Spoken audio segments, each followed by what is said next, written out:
Welcome කියලා පිළිගන්නවා සිනමා ලවර්ස් channel එකත් එක්ක එකතු වෙලා ඉන්න ඔක්කොමල්ලා. හදිස්සියෙම රිවිව් එකක් අරන් ආවා. ගොඩ දෙනෙක් මේ චිත්‍රපටිය ගැන අහපු හින්දා මම මුලින්ම කිව්වා මම බලලා ඉන්නම් කියලා. ඉතින් අද කතා කරන්න යන්නේ දේවි කුසුමාසන ගැන. ඔගොල්ලෝ දන්නවා ලාංකීය සිනමාවට ස්වර්ණමය වසරක් තමයි 2025 කියලා කියන්නේ. 2024 ගජමෑන් පොඩි හයිප් එකක් අරන් දුන්නා. ඊට පස්සේ 2025 රාණි සුපර් හිට් වුණා, නෙළුම් පුල්න සුපර් හිට් වුණා. ඊළඟට වාලම්පූරිත් සිනමා ශාලාවට ගොඩක් පිරිසක් ආපහු එක්කගෙන ආවා.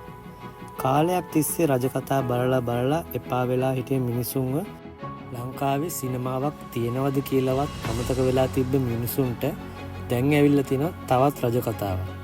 දේවි කුසුමාසන. ඉතින් මුලින්ම කියන්න මේක මම බැලුවේ ඇයි කියලා.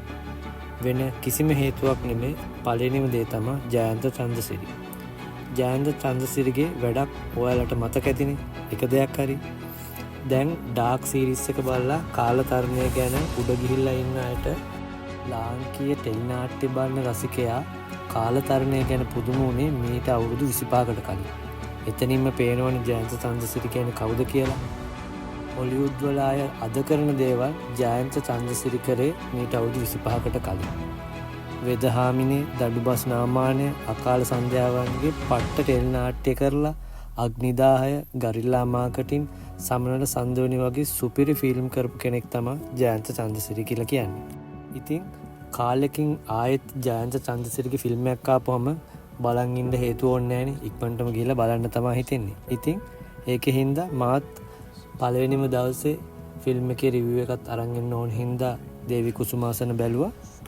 අනික මේක ලයික ප්‍රොඩක්ෂන් එක එකතු වෙලා අති දැවැන්ත මුදලක් යට කරලා තමයි හදලා තියෙන්නේ.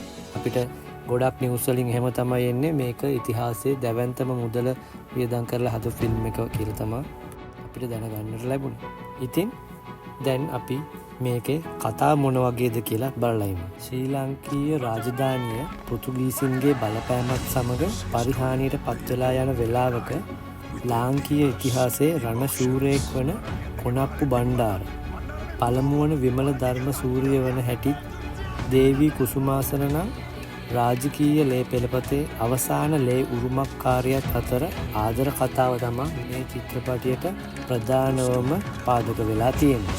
දැන් මම කියන්න මට මේක බලලා දැනුණු ධනාත්මක දේවල් සහ ඍණාත්මක දේවල්. එතකොට ඔයාටම පුළුවන් හිතන්න මේක බලනවද නැද්ද කියලා. එක තමයි මේක පරණ රජකතා රැල්ල වගේමද? නෑ. මේක පරණ රජකතා රැල්ලට වඩා ගොඩක් ඉස්සරහින් තියන්න පුළුවන් ෆිල්ම් එකක්.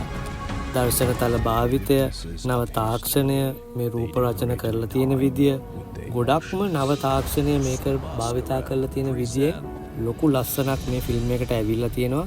ඔයගොල්ලෝ දැකලා ඇති පරණ රජකතාවල ඉස්සරහ පැත්තේ විතරක් හදලා ලාවට අටෝගෙන කරලා තිබ්බ සමහර ෆිල්ම්. ඒවයි නම් කියන්නේ තු ඉන්න. අනිත් දේ තමයි මේකේ කතාව ඉක්මනින් අරගෙන යනවා. ඒ කියන්නේ කතාවේ හොඳම ටික ටක් ගාලා පෙන්නලා කතාව ලස්සනට අරගෙන යනවා ජයන්ත චන්ද්‍රසිරි. අනවශ්‍ය සින්දු කැලි තමයි පොඩ්ඩක් බෝරින් වුනේ. චිත්‍රපටියේ පළවෙනි භාගෙත් පොඩ්ඩක් බෝරින් ගතියක් තිබ්බට අවසාන භාගය ඉතාමත් හොඳට ගලාගෙන යනවා. මට නම් මේකේ එපා වුණම දේ තමයි පෘතුගීසි ජාතිකයන්ට එහෙමත් නැත්නම් සුද්දන්ගේ චරිතවලට සිංහල නළුවන්ව ගන්න එක. අපි මේ හොඳටම දන්න පොඩ්ඩක් පොත්ත සුදු වුණා කියලා සුද්දන්ට අන්දලා සිංහලෙන් දෙබස් කියද්දී හරිම විහිළු සහගතයි. දෙබස් භාවිතයත් හරිම ප්‍රාථමික ගතියක් තමයි තියෙන්නේ. ඒවා මට තේරෙන්නේ පරණ රජකාලේ භාෂාවක් නෙමේ, දැන් සිංහලත් නෙමේ, දෙකේම මික්ස් එකක් වගේ තමයි තියෙන්නේ. ඉතින් රංගනය ගැන කියනවා නම් මුළු චිත්‍රපටිය පුරාවටම ඉන්නේ හේමාල්. අඩු වැඩි වශයෙන් උදාරිත් මේගත් ඉන්නවා. හේමාල්ගේ රංගනය ගැන කියනවා නම් ඉතාමත් හොඳ මට්ටමක තිබ්බා. මට දැනුණ විදියට එයා හොඳ අධ්‍යයනයකින් තමයි මේ චරිතයට බැහැලා තියෙන්නේ. විශේෂයෙන් සටන් ජවනිකා හැම හොඳම මට්ටමක තියෙනවා. අපිට මතකයි ප්‍රවේගයේත් එයා හොඳ බොලිවුඩ් හින්දි මට්ටමටම සටන් ජවනිකා අරගෙන ගියා. මම එහෙම කිව්වේ සමහර ෆිල්ම් සිංහල ෆිල්ම් වල දැකලා ඇතිනේ ඔයගොල්ලෝ ෆයිට් සීන් එකදී අපිට hina යනවා. ඉතින් එහෙනම් අවසාන වශයෙන් මේකේ සාරාංශය මොකක්ද කියලා මම දැන් කියන්නම්. ෆිල්ම් එක අවසානයේ හොඳ හැපි එන්ඩින් එකක් දෙනවා. ඒ කියන්නේ ඔයාට කතාව ලස්සනට සතුටින් ඉවර කරලා නැගිටලා යන්න පුළුවන්. අනිත් දේ ජයන්ත චන්ද්‍රසිරිගේ පහුගිය නිර්මාණත් එක්ක බලද්දි නම් ඒවා ළඟටවත් මේවා තියන්න බෑ. දඩුබස් නාමානේ වගේ සුපිරි නිර්මාණ ළඟවත් තියන්න බෑ. මම දන්නේ සමහරක් විට මේක ඉතිහාස කතාවක් හින්දා වෙන්න පුළුවන්. අනිත් දේ තමයි මේක සුපිරිම ෆිල්ම් එකක් කියලා හිතාගෙන යන්න එපා. මම මේක වාලම්පුරේ බලද්දිත් කිව්වා බොරුවට මිනිස්සු හයිප් එකක් දෙන පමණින් හිතාගෙන ගියාම අපි ඩිසපොයින්ට් වෙනවා. මේක ආපු ඉතිහාස කතා වලින් හොඳ ෆිල්ම් එකක්.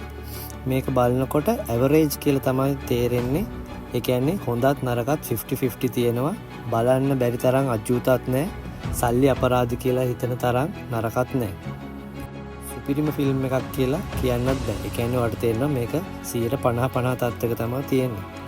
රාණි නෙළුම් කුල්න වාලම්පූරි තරම් හොඳ නැති වුණත් මේක ඔයාට ගිහිල්ලා කාලය ගත කරලා කාලෙකින් ෆිල්ම් එකක් බැලුවේ නැත්තම් ෆිල්ම් හෝල් එකට ගිහිල්ලා බලලා ඉතිහාසය ගැන ගොඩක්ම ලස්සනට ඔයා දන්නේ නැත්තම් ඉතිහාසය ගැන ලස්සන කතාවක් බලලා එන්න පුළුවන්.